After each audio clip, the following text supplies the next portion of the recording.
Everybody, thank you so much for joining us today. I'm Deborah Johnson Miranda. I am the host of the Broke Adult podcast. I'm a coach with Be Money Coaching.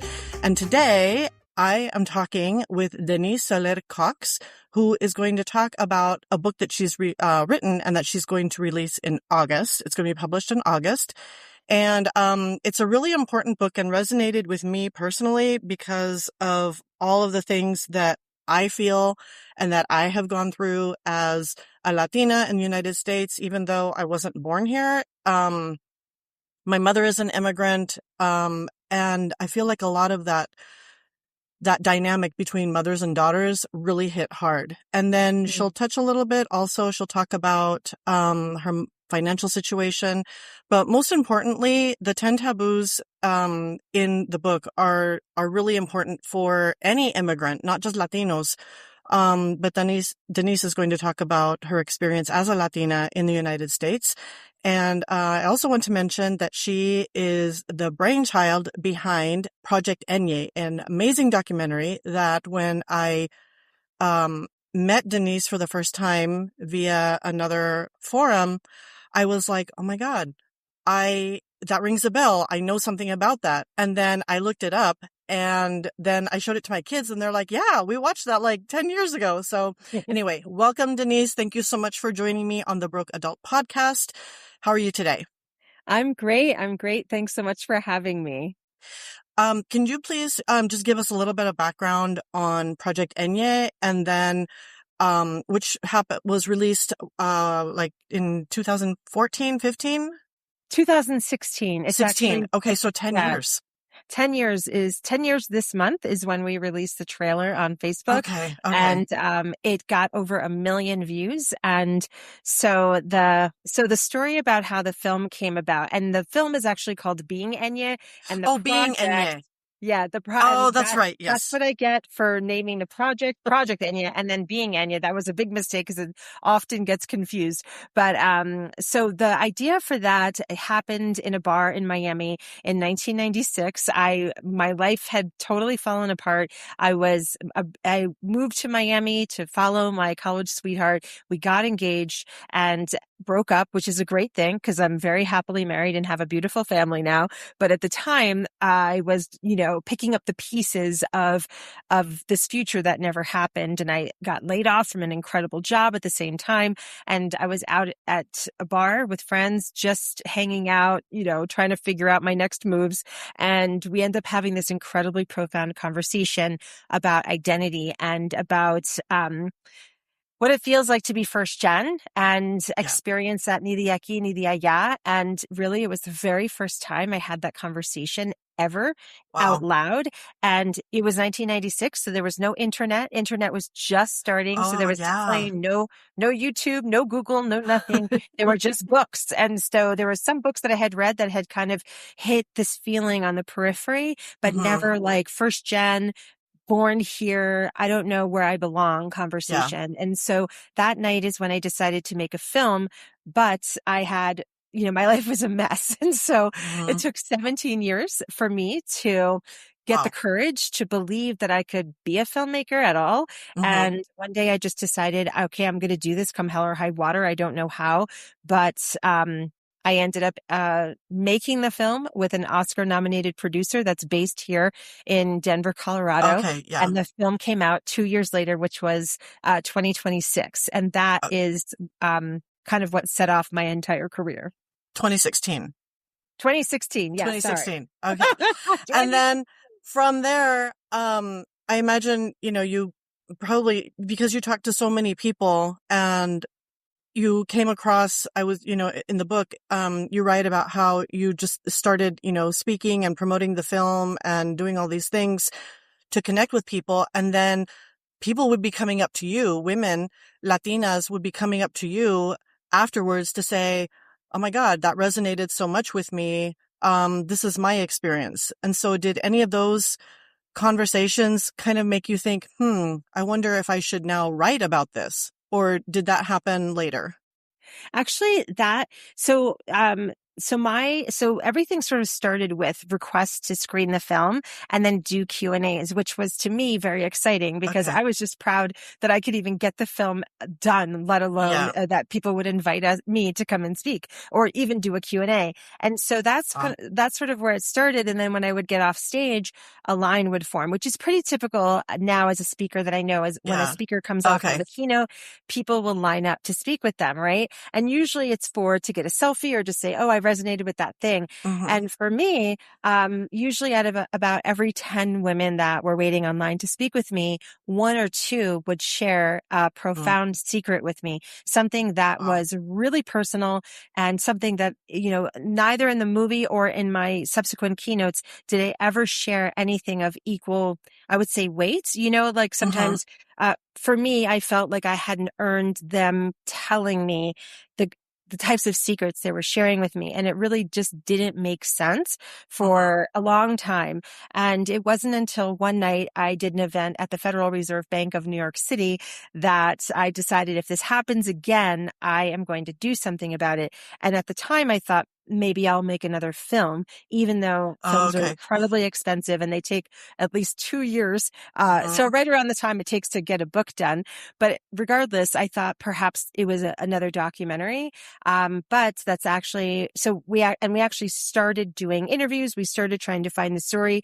And, ultimately I had a chance to write a book and that's what I ultimately decided to do is write a book about this. And that's where I am now, having written this book called What Will They Say? And that's about what I learned on the road with these women and the secrets that they shared with me. That's a really hard thing to talk about. Like I was thinking back as I was reading the book, I was thinking of a lot of things that I grew up and you bring this up also, okay, like we don't, you don't air your dirty laundry. Um Right. and like for me, that was like a thing that you had to like adhere to as a kid because you're like, you don't talk about anything that is troubling you. You don't talk about, especially even public, like you don't, you can talk with your family is going to know, even though families keep secrets, but like in, airing it out, like if my mother knew how much Mhm. I share, about my financial situation and everything that I've been through on social media for the entire world to see, that's just like, it's completely out of the realm of like her brain just does not compute. And Mm. so I share because I want to dismantle those taboos and I share because I don't want people to feel alone. And I wonder if these women who were going up to you were like, she said something that touched me and I don't want to feel alone anymore. Is that, do you Yes. think that that's kind of something that happened? Yes, actually, Deborah, I think that's exactly what happened. I thought at first that I hadn't earned the right to hear their stories. Mm, But what was happening was what you said. This is what I believe is that as soon as somebody feels so seen and validated mm, and the film really validates the first gen Latino experience, right? And so what's interesting is that the next conversation right after that has to do with either belonging and talking about belonging and where someone really feels like they belong or not, or with these taboos. And the way that they showed up in these conversations with these one or two women out of 10, was the conversations were there were secrets, right? They were sharing secrets. But after a while, I realized that those secrets are tethered to taboos. So yeah. secrets around things that are considered taboo in our culture. And incidentally, a lot of these taboos, there's a ton of crossover to other cultures, but Oh because I'm yeah. Latino and because this For is, sure. some people are like, those things are taboo in my culture too. I'm like, yeah, I believe I get it. Like Hmm. a lot of these things are, and in our culture, there's certain things that are either more or less taboo than other cultures. It just Hmm. depends. But regardless, I realized they were tethered to these taboos. And what I wanted to do was bring that to the surface and say, hey, listen, just because this is taboo and it seemed, and now you feel broken, because that's what a lot of these women felt. They felt like there's something wrong with me. I don't know why. Like, Mm-hmm. there's just like, they felt, broken. Yeah. And that's not okay with me. And a lot of these taboos are outdated and they needed Yeah. upgrading. And so that's the purpose of the book, is to do damage to our belief and subscription, Mm-hmm. right? Mm-hmm. To these taboos, and to invite people to create new beliefs. Yeah. I think that's really important, especially around relationships and like in my case, money. It's really important to acknowledge that we can have a terrible experience with money. We can be shit with money. We can be terrible with money, and we can come back from that.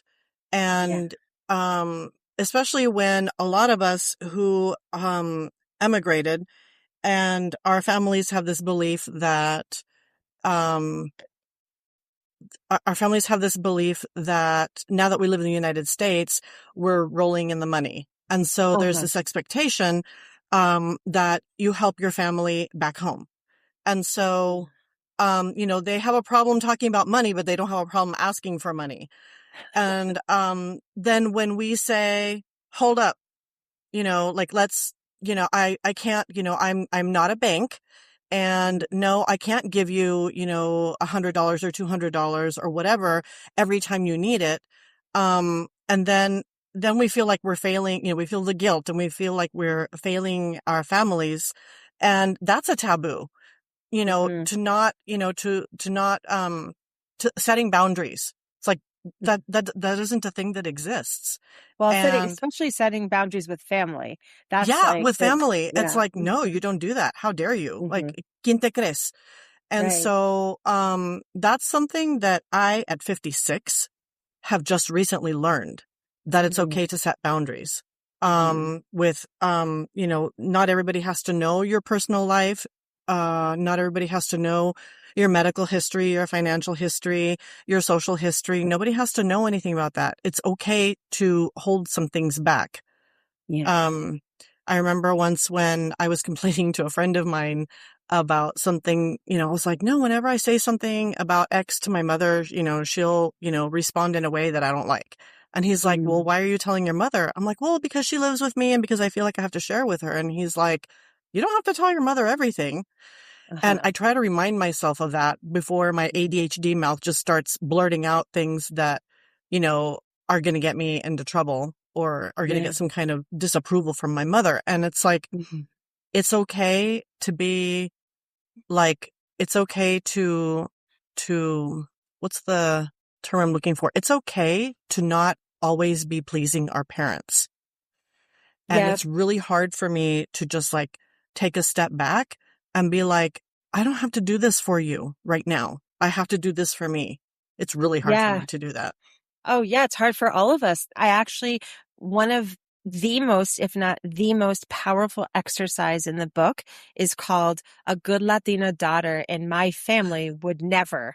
And then you fill in the blank and you go through this whole thing in the book. And I did this on a coaching call, because I have a group coaching, that I have been running for years. And we did this exercise, and it was the most powerful exercise I have ever done with any group ever. And I'm literally giving myself the chills right now talking about how amazing and powerful that was. And just the taboo, or of not, like, we must always be good girls. We must Uh-huh. always be good girls. And Yeah. we all have a Mm. definition of we all know what that looks like. We all know what the rules are, especially in our family. And so each woman would had to answer, like, a good Latina daughter in my family would never.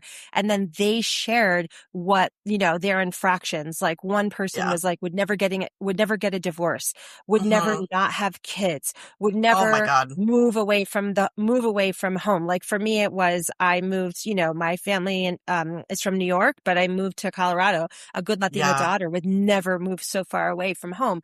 Stuff like that. And so, but I mean, everyone was crying, but it was so Mm. fascinating because we had a chance to say, like what we actually would do, like our reinvented thing. We get to define good now because Yeah. the thing is, we're so in the book, I talk about being like in a trance, and it's like we're kind of under the spell of these taboos, you know? And so they have like powers again, like, and you're Yeah. feeling them literally in your body. You're feeling them as I'm talking, right? And Yeah. so they have like the taboos have us. And the thing is, that's how brains work. Like it's in the subconscious mind, and to push it and to be anything other than that good girl is really what we know of is not okay. We're like malcriada if we're against Uh-huh. them, if we, right? Yeah. And we can't be that, even if we are. Malagradecida.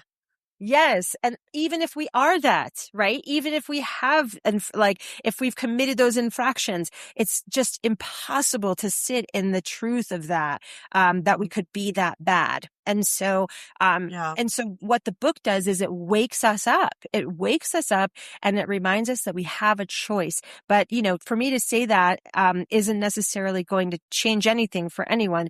You have to read the whole book and do Yeah. the exercises. Mm-hmm. And my suggestion is that you do them with other people, do them with friends that will have the same reaction, and you know what this feels like. And then you Yeah. practice, like, what is this? Like, why am I bumping up? Or at least to know, like, I just got off of a coaching call with somebody that I've been coaching for years. And I'm like, you know, that's total, you know, good Latina daughter stuff coming up. And she's like, oh, Yeah. I know. And the thing Mm-hmm. is, we need friends to tell us, because then just the seeing of it, you get to see like, oh, okay, I'm just trying to be a good girl, except for that I'm a woman now. And I need to be a Yeah. good woman, and I need to be good to myself, because when I'm good to myself, I'm good to my family and good to my friends. And, you know, Yeah. I'm good in all areas, but first I must be good to myself. But Yeah. we must distinguish it first, and then we can choose. You know what I mean? Mm-hmm. Does that land? It does. And I think, and you talk about Marianismo and machismo in the book. And I think that it's like, even though I like to think of myself as, you know, being anti-Marianismo and anti-machista, I see it all the time because, you know, we bring these things, these internalized beliefs into this country, and those beliefs harm us. They are so harmful, not just to our family, but like in work, for example. So like at work, you know, and you talk about, you know, what happens in the office and in the boardroom, and it's really hard to stand up for ourselves and be like, no, I'm not going to do that because that's out of the realm of my experience or capability or responsibility. And those internalized things, beliefs, I don't want to say beliefs Well, necessarily because we don't believe in it, but we bring that into the workplace, and that is so harmful because then we don't stand up for ourselves. And if we don't stand up for ourselves, how are we going to get the promotions and the pay raises? I mean, it's impossible. Like it really, Mm-hmm. it's a fluke if it happens. And so I get saying that I also had the same issue with calling them beliefs, because we kind of think like, well, I know what I believe, right? And I would never Yeah. believe something that would be harmful, except for that it's true. We do have these embedded beliefs and they are in Yeah. our subconscious. But for me, I like to call them codes, because Oh, okay. they were like encoded into us. And the thing, it wasn't like some mastermind was like, you know, doing this like in some room when we were kids. It's that we're encoded with these things when we hear all the expressions, or when we Yeah. see our mothers responding the same way, the same, like without Mhm. agency, right? But Yeah. we don't look at it like as a 5-year-old saying, wow, my mom doesn't have any agency or power in this conversation. Yeah. Yeah. We just see her not defending herself. We see her Mhm. not advocating for herself, or we see her too Yeah. Oh my preoccupied with God. el que dirán. You know what I mean? We see these things Yeah. and they happen multiple times a day, and then over months, over years, over a lifetime. And then it's like, we have perfectly talented, brilliant Latinas in the workplace Yeah. who are waiting for someone to notice their hard work instead of them advocating, Yeah. because it's like they're going to a gym and no one ever said, okay, you have to lift these things. So this weight so that you can strengthen your bicep, right? We're weaklings in this area, and it's not our fault. It's not our fault, but it is our responsibility to not pass this down. And the Oh best my God. way to change it is to get in the gym, right? Get in the gym, start practicing. And it's not just practicing, hey, can I have a raise? It's first talking about it. That's why this book is so important, to Yeah. talk about these things, and Yeah. then to get our community around us to be there supporting us when we do go in and ask for the raise, and get the verbiage we need to have these harder conversations. So what would you say? So, well, let me back up a little bit. So at the end of every chapter, you have some exercises. Did you work with somebody on those exercises, or do they come from personal experience, or how did you come up with the exercises? Because they're really scary. Oh, They're really scary for people who haven't done them. I mean, like, I'm going to talk to my therapist about them because oh, that's a good idea. I think they're really, I mean, they're brilliant, but I'm just Thank like, you.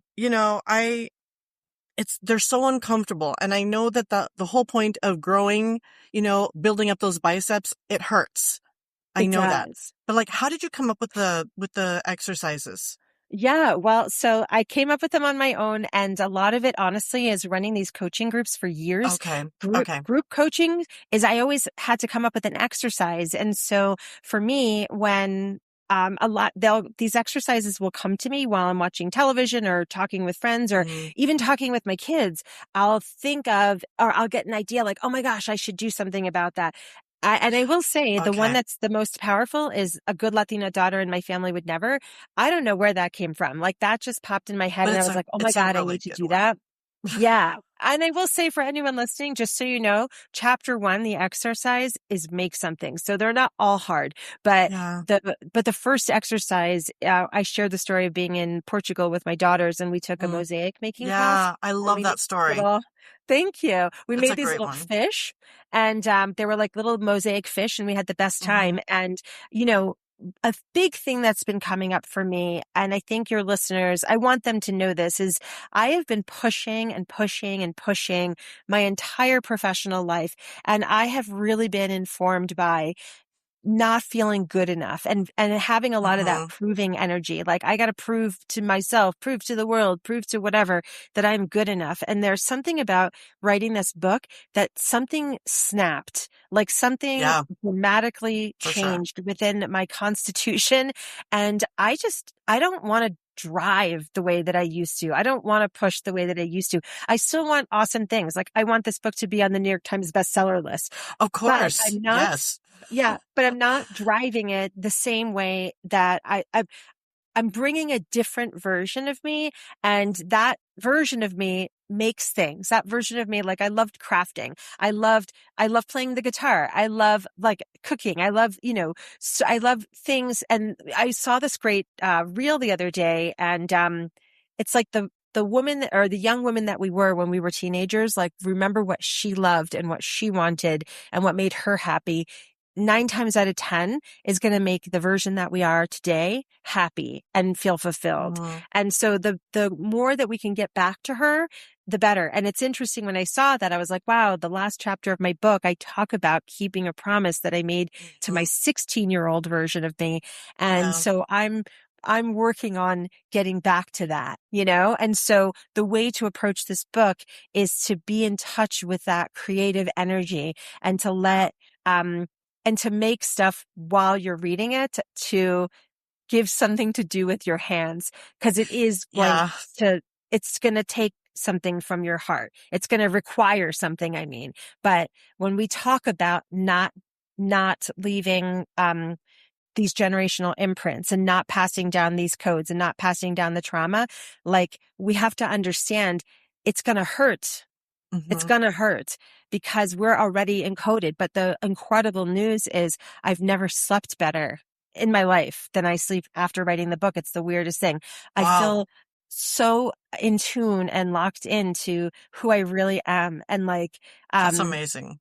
yeah. And a lot of it is because I had to process a lot of the stuff. And you'll see, Yeah. you've read the book, you know Yeah. Oh you my know the God. kind of things I had to Yeah. process. Yeah. Let's talk about imposter syndrome. So in the Yes. book, you write that at first you thought imposter syndrome was our biggest collective issue, but the more I listened, it was cultural dissonance, the persistent frustration of trying to live by one set of rules in a world that measured us by another. And Yes. my response when I was reading and I was writing, I said, I think cultural dissonance hits the mark because I feel like I grew up Nicaraguan Panamanian. My mother's Mm. Nicaraguan, but I was born in Panama. She grew up in Panama. I was eating arroz con frijoles and patacone in my house, but the moment I stepped out my door, I had to navigate an entirely different world and other food and a language and even friends who had no idea what my home life was like. Can you expand on the imposter syndrome? Yes. Thinking it was our biggest collective issue, but maybe it wasn't that, but it's more cultural dissonance.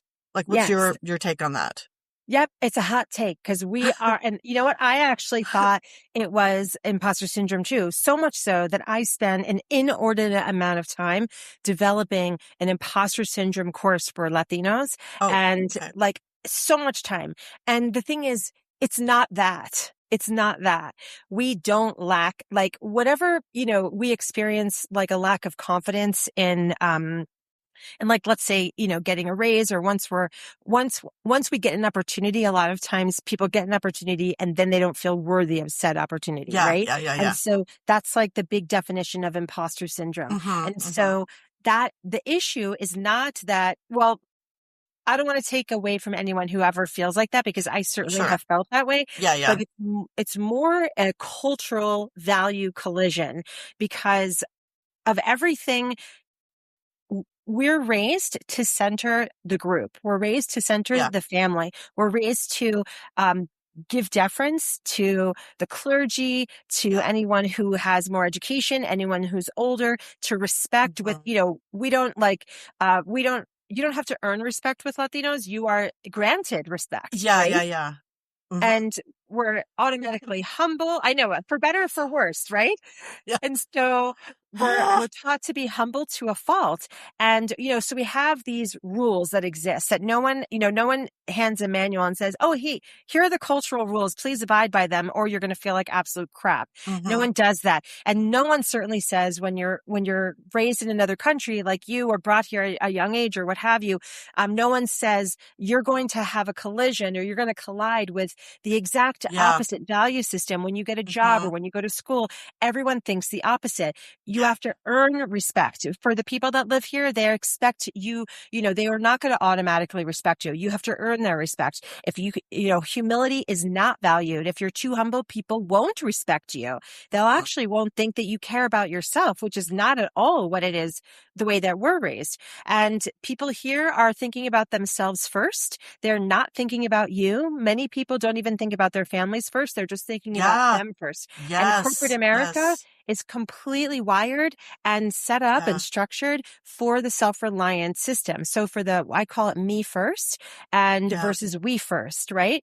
And so that collision is what creates self-doubt in us. Okay. That's what creates self-doubt because it makes us feel like we don't know the rule book. We don't know when to talk. We're not taught to self-advocate, but then we're penalized for not speaking up for ourselves. People don't Exactly. know like how to treat us in corporate America because we won't say, oh, this is what I did. We're always giving credit to the team, which to me makes a lot of sense. Like Mm-hmm. I certainly didn't get where I am right now by myself. I recognize Exactly. Yeah. Yeah. many people had a hand in this and continue to have a hand in this, right? Mm-hmm. And so if I said that, it feels like lying. It's a lie. Oh, yeah. And right, but It's our like it's not counterparts telling that the were whole story.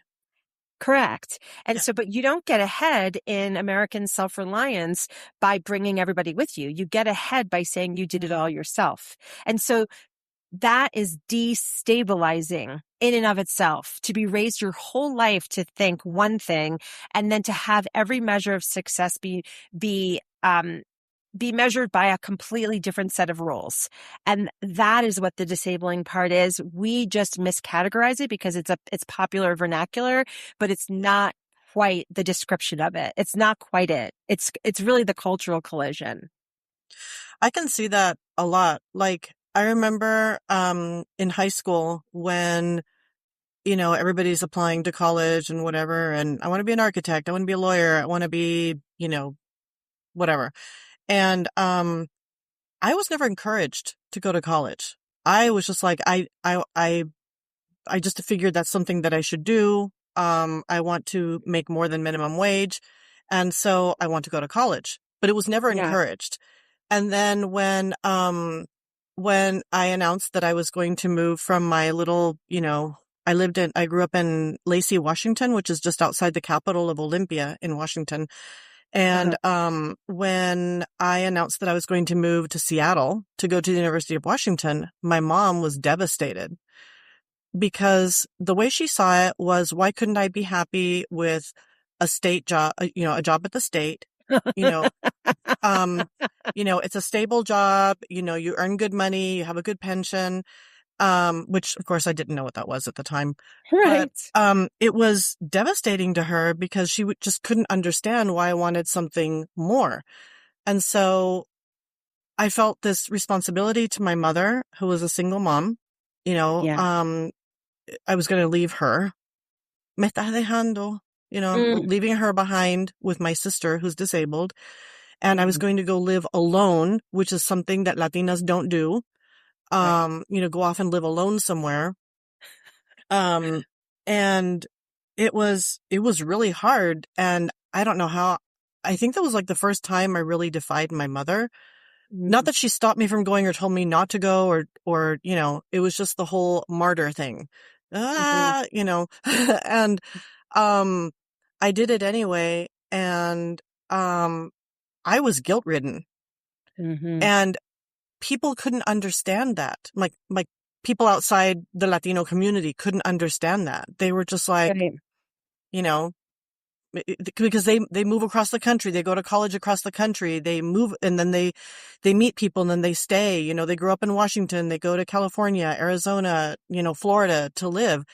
And so people couldn't and so it was really hard. And so I think that's where like that cultural dissonance came into play really hard in my late teens because I couldn't explain that to anybody who could understand. And then in my family in Panama were just like, oh my God, like, what are you doing? How are you going to leave your mother? And Yeah. so at the same time, I was like, but I want something more. I need to get out of this shitty little hick town and I want to go Right. to Seattle. And so I did. And so, Mhm. you know, um, it's a really hard, thing to have to navigate, within your own family, within your larger family, then with your community, and then with the culture, and then with the whole thing that happens, all the people that are outside your home. Yep. Um, And we don't have language for it. And no, that's another thing that the mm-mm, book I is attempting to do, or the book does, is it gives mm-hmm, language to that because yeah, no one, when I moved to Miami yeah, from New York, I was raised in New York. When I moved to Miami, okay, it was the only place I had ever lived as an adult that I actually felt at home. And it's okay, well, because it wasn't just because most people in Miami speak Spanish, it's because collectivism was alive and oh, well. that makes And it sense, was yeah, yeah, and it was in Miami where I had that conversation at the bar with my friends and for where I the, realized for the movie. And yeah, so, but yet we didn't have language. So the book, what the book is doing is it's explaining how this all works. And so yeah, then like for another 19-year-old or an 18-year-old who's moving away, who feels like a malcriada for doing it, but she does it mm, anyway. And then she's guilt ridden and feels bad or yeah, spoiled or broken or because eventually that kind of thinking, you just make up stuff about who you are. And the thing is, it's not true, but the culture, the outdated culture tells us it is. And yeah, so when we don't have a way to say, actually, no, I'm just being really self-reliant right now. And that's my choice, right? But yeah, if we don't have anyone that has the language or that understands, like a lot of times people will be friends with someone who's raised mm, collective dominant, someone who's another Latina, let's say, yeah, or someone who is raised in an Asian culture or Africa, like someone who also has that collective dominant yeah, value system, right? They'll understand. But until we have the actual language, we can't talk about it truthfully for what it mm-hmm, is and then decide, okay, no, I'm in my self-reliant era and I'm okay Yeah. dealing with these guilt feelings, and that's Yeah. normal. And I know none of my friends that aren't Latino, they can't relate, but it's because they were raised that they were raised that Yeah. self-reliance is good, that you need to fly the nest, that you need to be independent, and that you need to do all this stuff, and that it's actually not bad. Because anytime any of my friends would say, why, the same questions I would ask my friends, I would struggle with the exact same things. And they would say, why are you getting so upset? And then you feel crazy because you're Yeah. upset Yeah. about something. But when you say it to somebody in the culture, if you say it in the Yeah. culture, they're like, I know exactly why you're upset. I Yeah. also had that experience. And so this book is going to help untether all of these things and untangle Yeah. all of these things and give it a language. Because as soon as we have Hmm. that, we can talk about it and we can at least describe the situation we're in and not make the choice to believe we're wrong, broken, or that something is wrong with us. Yeah. And I think that's why this book is so important, because it's not just for, I mean, it was cathartic for me to read it, even though it made me cry. I was just like, oh my God, this woman understands me. But it's really good Mm. even for my kids' generation. My kids are Gen Z. I'm Gen X. And it's really important for them to read it too, because they grew up with my grandmother, but with their grandmother, my mother, all under the same roof, multi-generational household. And I don't want my kids to feel like they're weird or that they're malcriado because they want to do these things. Like Yeah. when Maria, when my oldest kiddo, wanted to move out at the age of, I think they moved out at 21. So it was 2021. They've lived independently for 5 years. Oh, I mean, wow. yeah, of course I'm going to miss my kid, but I was happy for them. And no way was I going to stand in their way when they said, Yeah. Ma, I want to move out. They were still at university. Um, and they, you know, graduated the following year, and it worked. It worked. They live 5 minutes away, and Oh. they're an amazing kid. And so, I would never do that. Now, my mother had a hard time with it. Mm. Ay, se va Mm-hmm. Maria. And I'm like, let them Mm-hmm. go. Let Mm-hmm. them make the decision to go. I've Mm-hmm. got my two sons are living here with me, 22 and 20. And, they'll leave when they're ready. They'll leave when they're ready, but they're just not, they're like, no, it's good right now. We're in a good Mm-hmm. place right now. Yeah. But I'm not going to do, I've tried really hard not to do to my children what my mom did to me. I'm Yeah. trying really hard not to do that. Um, so I'd like to talk about dinero, because after all, this is the Broke Adult podcast. Can you talk about losing money? Because I almost lost my house to foreclosure in Oh. 2020. So, Uh-huh. after having, filed for bankruptcy twice to do that, couldn't do it, didn't make it work. And, I, you know, felt like shit. I felt like a mess. I fucked up so Yeah. many things. So how about you talk about your money situation and how that all plays into this whole taboo thing and how you're doing now? Yes, yeah. So it's interesting. I'm still getting used to talking about it publicly because It's and hard. I so know. just because I wrote the book on it doesn't mean that I don't struggle with it either. Because I Of know course. there's like, It's a true the valid feeling. yeah, the feeling is there to resist sharing about it, but I also I wrote about it in the book, and I know we talked about it together. And yeah, so I was doing great. I actually had been doing the best I was doing for several years. And was so proud of myself. The film me off on this incredible career of speaking. And I was just flying all over the country, doing about 40 to 50 engagements a year for 8 years Wow. straight, including the pandemic. And the pandemic, I wasn't flying. I was actually happy to be home. But I was doing these virtual events from home, and they were not like they were still at the same clip. Oh, yeah. And then as soon as it ended, they picked up again. And then when the new administration came, everything fell apart. And the thing is with my business is it didn't fall apart quickly. It wasn't overnight. it fell apart slowly. And so as DEI those were the budgets that were paying me to come and speak. And so as it became clear that either that departments were going to be eliminated, certain words became not okay to say. Sure. But Mm-hmm. the word belonging, which is a big part of my work, the belonging was on a banned list, banned words.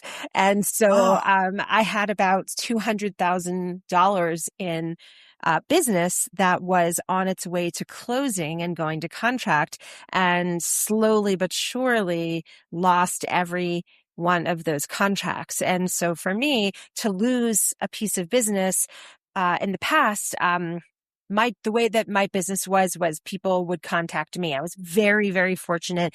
People would contact me, and so I always said, okay, well, that, if that one isn't going to work out, or I didn't always say it when it happened, when people said, you know what, I lost my job, or they're eliminating my department, or we're not allowed to talk about belonging anymore, or, whatever the case was that had the event disappear.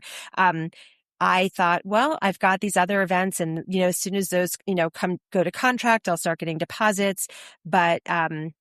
But what happened was they just slowly but surely over several months all canceled. And so I always had hope and I always felt optimistic.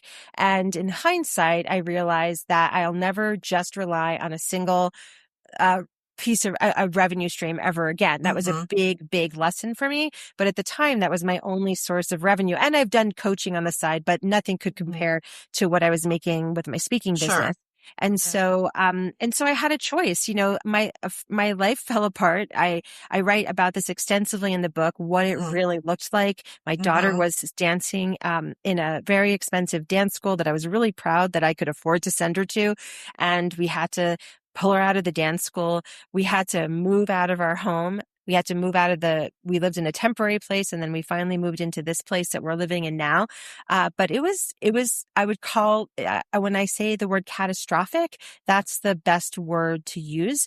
And, it was a very scary time. And, this wasn't last month, but it was last year.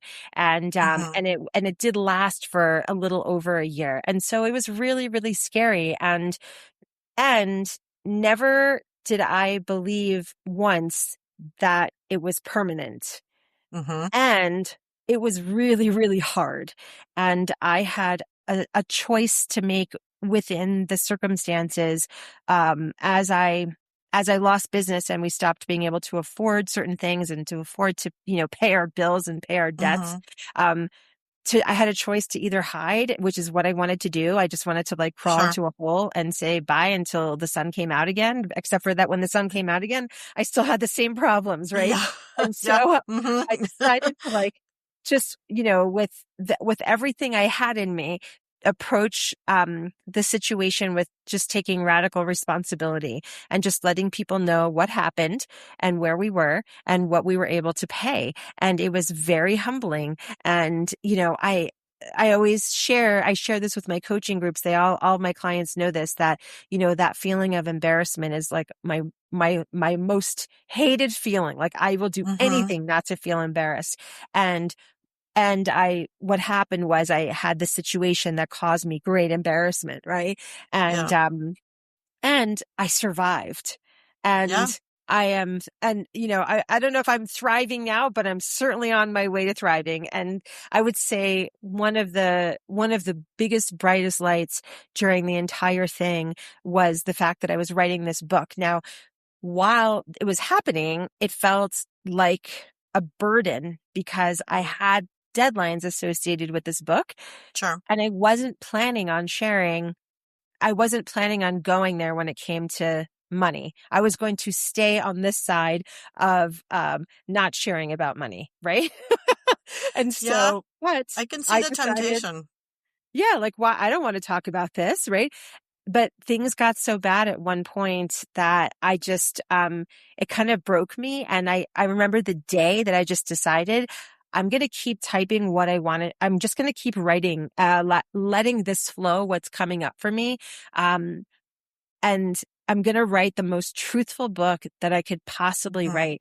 And that was the gift of the whole uncertainty, of the misery, of the anger, of the rage, of all of it, right? Was Yeah. being able to have this book that I had deadlines that I needed to write Mm-hmm. so I could fulfill on the obligation of writing this book. Yeah. And I'm really, really proud that I chose to be honest, because I know a lot of people need to know it's okay to make money mistakes. It's okay not to have it all together, and it's okay to talk about it. As a matter of fact, it's important to talk about it, because the more we all talk about it, the less terrible we're going to feel. Yeah. So when did you get the go ahead for the book? Like what year? Yeah, I signed my contract for the book, I think 2026, 2025, 2024. So Okay. yeah, I think in So March an 2024. election year, and Yeah. then you've signed the contract for this book, and was it 2025 that the rug was pulled out from under you financially? The rug started being pulled out that summer. Hmm. So I Of 20, started what feeling year? it 2024. Okay. So I had a bunch of work, but Mm-hmm. I could tell the cadence, the clip was slowing down. And because Mm-hmm. I had just been going consistently for so many years, Yeah. and I had gotten used to every single week having another invitation in my inbox. That's Mm-hmm. just what life looked like. And there was a time where I saw a dip in business, and Yeah. it might have been in 2023. I saw a slight dip, or I started feeling a slight dip, and I started doing some outreach, and boom, it came right back again with a Mm-hmm. vengeance. And so I was like, okay, that was just a moment in time, but here we are back in business. And so in the Yeah. book, I write that I like tried what I knew how to do to get business, and nothing worked. And what I did was I had gone back to the strategy, which is just doing outreach, right? Just Yep. asking Yep. clients and reaching out to people, letting them know what you do. It's a simple thing, but sometimes we forget that a lot of our opportunity is sitting right there in our Yes. communities, right? And Mm-hmm. so, but that didn't work. And it's because a lot of my clients were changing departments, losing jobs, getting Mm-hmm. budgets yanked, dissolved, all kinds of stuff.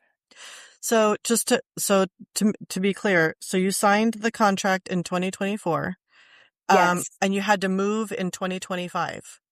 Yes. Moved So in you 2025. basically had to downsize, Yes. and We you're went. writing this book, Yes. and you are writing a book that hopefully, fingers crossed, will make the New York Times bestseller. It's going to make it. It's going to But make it. but We're making it. this is the thing that I think is really important, and the reason I'm focusing so much on the timeline is because I want it to be clear. I don't like to say, if I can do it, you can do it. And, I pulled myself up, you can do it. I'm not like that, but I Yeah. just want people to see the trajectory of how, you got this contract, you signed it, and things were kind of going downhill. And then all of a sudden, oh my God, I have to move. I have to downsize big time. And I have to do this thing, because my family is suffering financially. We have to do this thing. And now you're about to publish this book. And I think it's really important, um, to also, to show that it's never too late to try to just do something else, and also to try to change the way things are working out. Right now you're renting, right? Yes. You're renting. Mhm. And right now do you know if you're going to keep renting? Do you want to buy? Do you want to, maybe that's all up in the air right now.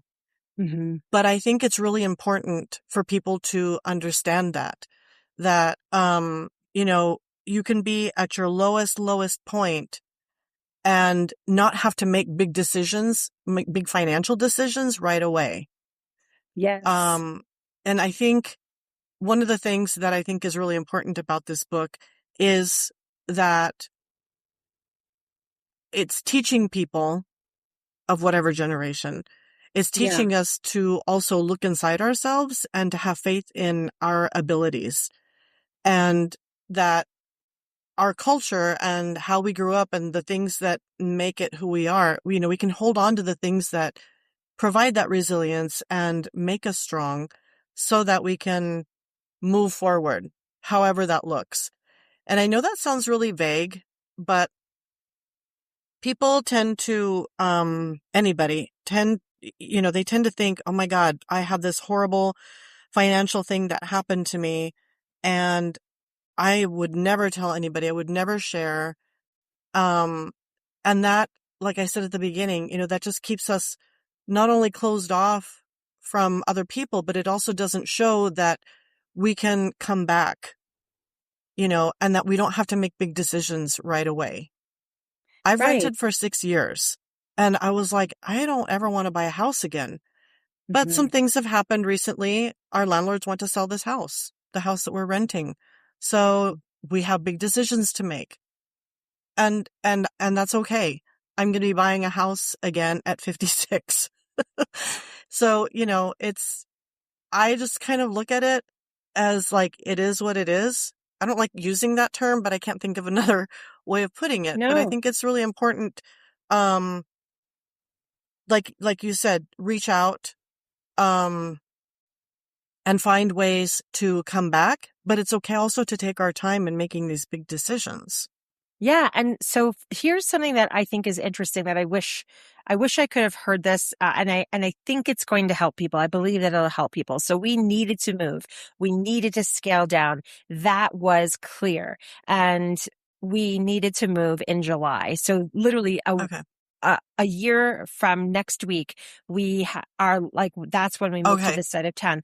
My Okay. daughters go to school on this side of town. This is Yes. actually where I've wanted to live for years. I've lived in Oh, Denver for over 20 years, and I've always wanted to live in Wash Park. To me, it's my okay. favorite park to walk in. We have family picnics here. I just am happy on this side of town, right? So it worked And out. our girls, yeah. Mm-hmm. And so what we did was we knew we needed to leave, but we couldn't find a place that we could afford. And Mm-hmm. so we found a temporary place. That wasn't necessarily the Okay. plan, but in my searching, I found a place that just, it said temporary. It said 3-month lease or something like that, right? Uh-huh. And the actual house was on the periphery of the park. So literally, Oh, I call it in the book, like, it's like river or oceanfront property, like, except for it's like Denver. Obviously yeah. there's no ocean here. But like to live on the park, it feels like that because literally walk out the front door and there you are in this beautiful, beautiful park. It's like the Central Park of Denver, right? And so the only caveat was we were renting what's called a garden apartment, and garden apartment, otherwise known as a basement. And it was just a very tiny 2-bedroom apartment, 2 bed, 1 bath, very tiny, tiny for Mm-hmm. us, right? Yep. 800 square feet, maybe. And that's where we moved. And so it brought us to this side of town so that we could walk our daughters to school because we only have one car and we've only ever had one car.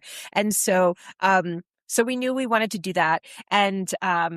And then once we were here, we extended the lease because we had an opportunity to, and we kept looking for the right place. And now we live just a few blocks away. And so it's exactly what you just said. We didn't have to make like a massive decision and find the place and, oh my gosh, like this is going to be terrible. No, we just took the one next step we needed to take, Yeah. and we knew we wanted to be here. So this is where we looked, and then Mm-hmm. we found the right place. And the thing is that, the owning and renting, I have felt for so many years guilty, bad, ashamed even that I never owned a house. And I had a therapist actually ask me over and over again, like, why do you feel so much shame about this? Mm-hmm. And it's something that's so ingrained. It's like, for me, Yeah. it was very much like, if I'm successful, I should be a homeowner, or home ownership means success. Except for now, I just don't believe that anymore. Not for us. And I think Yeah. it's different for different people, but for Mm-hmm. us, that is not true.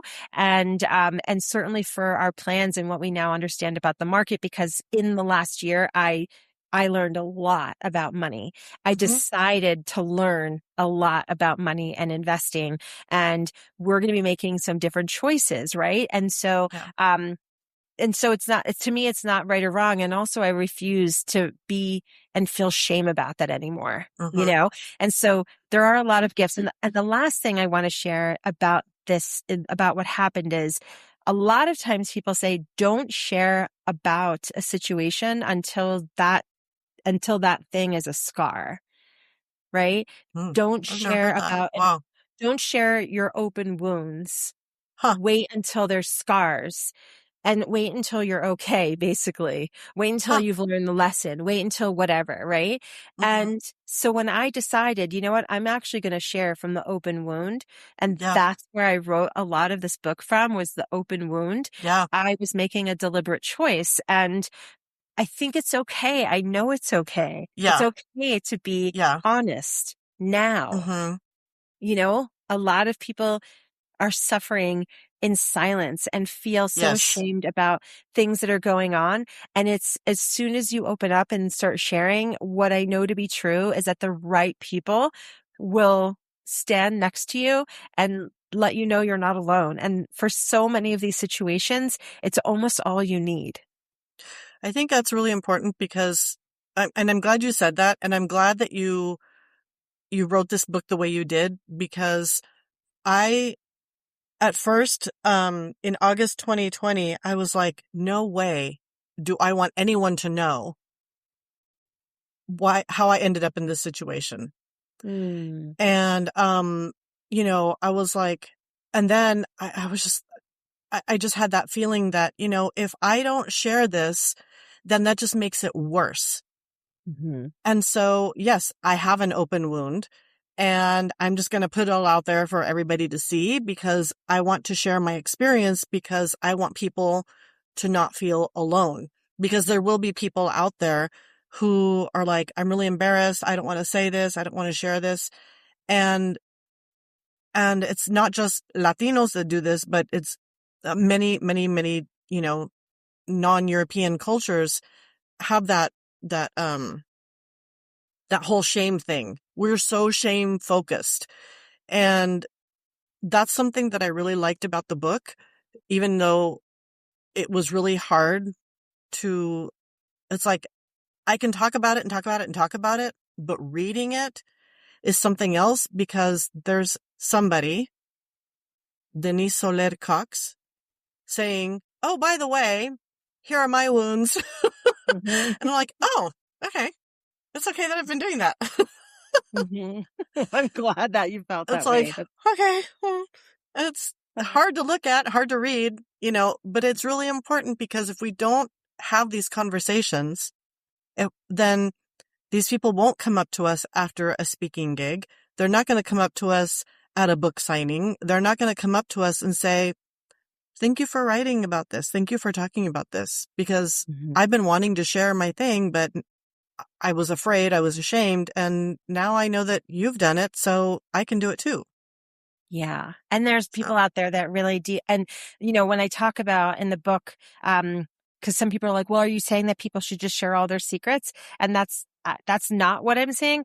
But what I yeah, am saying is sometimes we're holding secrets that we haven't even told one person. yeah, And, mm-hmm, and that is what I want. I want you to yeah, tell one person mm-hmm, and lighten the load. Cause that, yeah, like, yes, holding all of that over a lifetime is like a burden that we don't have to carry alone. We can yeah, share that one. I like that. Thank you. Yeah. Thank Yeah. you so much. Um, so one last thing. Do you have an emergency fund?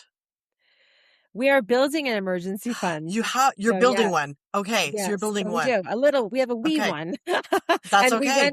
we had one That's okay. before too, which was, we had one before. It's just sometimes emergencies, cost more than thousands of dollars. Like sometimes they cost tens of thousands of dollars, Yeah, but you So know, yeah, $400, $500 is a great place to start, it and that's what is.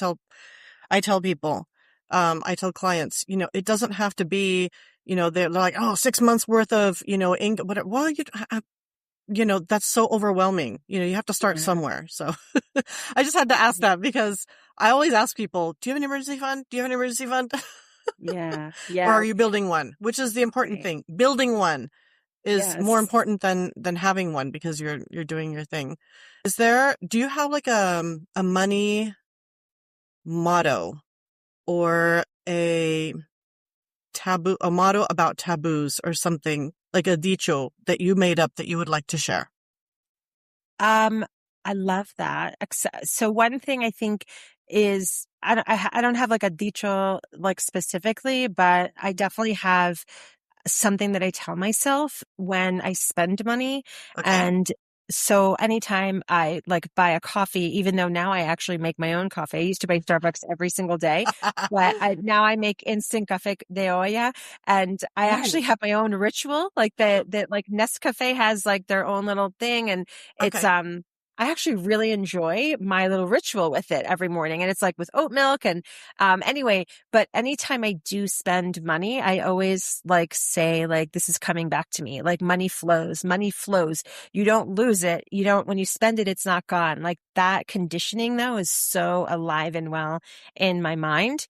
And so to override it, it's just something that I'm constantly saying, and it really is true. It's funny how certain things happen where you end up having a hard time spending money on X, let's say, like, another thing that happened with us over the year that this was all going down was that our car that had been functioning perfectly fine needed thousands of dollars in repairs. Mm-hmm. And like, I mean, what do you do? Yeah, And yeah. so, but what was interesting is we'd always get, like, if it was like a $2,000 repair, somehow, some way, a $2,000 opportunity would come up. Or, Ah, you know what I okay. mean? So like life tends to, I don't know why, but it evens out. It always evens out. And that's the whole premise of the book is this idea called thermal equilibrium. And do I have time to explain it? Yes, yes, please. I Okay. want to hear about this. Yeah. So I want to hear you explain it. Yeah. yeah. So before anything ever fell apart, my daughter was in AP physics, and every day I have great relationships with my kids, and I have two daughters. And when my daughter came home from high school one day, she was sitting at the counter, and I was like, either filling up the dishwasher or emptying it, one of the two. And she was sharing with me about something she had learned in AP physics, and that was this concept of thermal equilibrium. And it's basically that warmth always tries to warm up cold spaces. It doesn't work in the Oh, reverse. So cold. So like she said, think of a cabin in the woods, like oh, what you would say, or if you ever lived in New York where I'm from, or even in Denver, uh-huh, like if you're in a warm home, right? A uh-huh, lot of times if someone opens the door, it uh-huh. feels like the cold is coming in. That's what, don't let the cold come in, right? But Oh, it's not, yeah. the cold isn't actually coming in. The warmth Okay. in your home is leaving. It's leaving the house. And Oh, it's a principle in physics that warmth tries to warm up cold spaces. And so if you uh, think about all of our lives like a house, there are different rooms that we've left, that we've shut the door on, and those rooms remain cold, because if the door was open, okay, they would be warm. Okay. So think about it okay. like that. And Okay. so like if all the doors were open in the house, then Uh-huh. every room, because of how physics works and warmth and cold works, if every door was open, every room would be warm. But Okay. because we've closed certain doors, one door can be never ever talk about money, even if you're struggling with money, I especially if you're see. struggling with money. Don't you ever share with anybody that you're struggling ever, right? So we close the door. Yeah. Or let's say we declare bankruptcy and we like, I'm never going to tell anybody. I'm so embarrassed and ashamed, blah, blah, Yeah. blah. We're going to close that door. Or let's say something terrible happens to us and we never talk about it, close that door. And then we're living in homes that some rooms are warm and other rooms are cold. And the thing Okay. is, we live our lives and believe that we're fine with all of these freezers. Like we've got these rooms Yeah. like, it's like Monica's closet in Friends, like the place is perfectly clean and organized. But if you open that closet, all the disorganization and crap is going to fall out. Oh, Right. So okay. we live our lives like we're Wow. fine, but we have all these freezers. And then we think, this isn't working. My life isn't working. That relationship isn't working. Yeah. And the premise of the book is get warm, open up those Mm-hmm. doors, let the warmth Mm-hmm. flow in, and let those cold spaces thaw. And that Okay. is going to feel Yeah. hard, because while I was writing the book, I was remembering things that had happened to me. And Yeah. it was so hard to write about those things, but Mm-hmm. in the writing and the remembering, I was opening those doors and I Yeah. was healing. And so my house is warm now. Of course, it's always Yeah. different degrees. Like I'm Sure. still working on some rooms, right? But the invitation really is, even if you just have to crack the door open and let the room thaw slowly, still let it thaw. Be willing to warm up those spaces in your life. That's where the answer is. The answer is to let the Yeah. whole thing get warm. I can see that because I can see, like, in terms of the book, I can see that I can understand it when I think of the book because, we gravitate toward warmth, the warmth of a person. Oh, they're so warm. She's such a warm person. They're such a warm family. And I can see that in respect to the book because it helped me feel not so alone. Like it made me feel close. Like I, I understand where Denise is coming from type of Mm-hmm. thing. Um, and I think that's a great, analogy. Is that I guess an analogy Yes. using the Yeah. thermal? Yeah. Yeah. That's a Yep. great way to think about it. With with any situation, I guess, or with any circumstance that you have in your life. I think it's really, I like that. I really like, Thank you. And I mean, the whole idea, it's an act of warmth. It's an act of generosity, right? To be honest about our yeah, lives and to share, for you to share about your bankruptcies and for me to share about the $200,000 and having to move and yeah, all that stuff, right? And that's that's an act of warmth.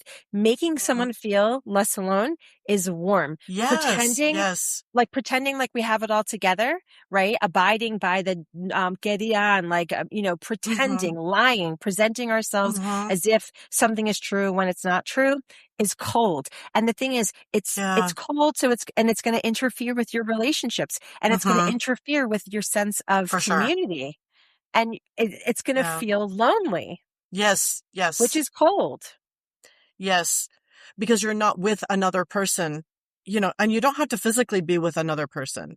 It's just, Right.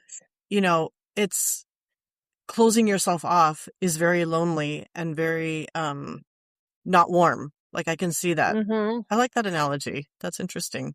I'm gonna have to Thank like you. make a copy of it from the galley or something and stick it on my wall where I can see that Yeah. because that's a really good thing to share. Thank you so much. Yeah, and I talk about this concept that I coined called sacred thermal equilibrium, and that's where it gets even more in depth about how this affects us, you know?